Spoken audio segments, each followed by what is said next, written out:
In this video, I will show you how you can freeze the screen of your iPad 11 A16.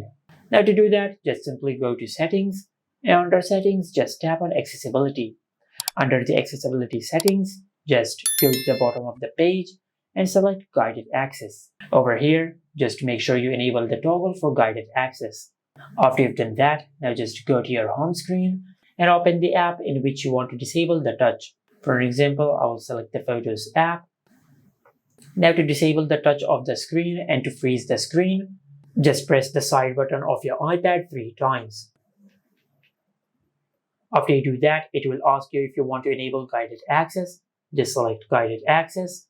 Now over here, just tap on session settings. Now to freeze the screen of your iPad, just make sure you disable the toggle for touch and also disable the toggle for software keyboards. After you've done that, then just select Start at the upper right corner on the screen. Now it will ask you to create a passcode for guided access. Now for example, I'll create this passcode. Now just enter your passcode one more time to confirm your passcode. And after you do that, you will enable guided access on your iPad. And as you can see, we have successfully disabled the touch and the screen is currently frozen.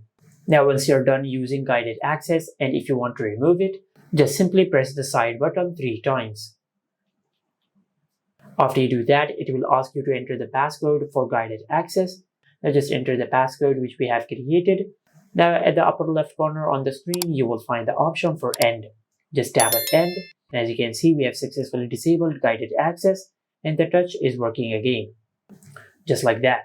And this is how you can freeze the screen of your iPad 11 A16. Make sure to like, comment and subscribe. Thank you for watching.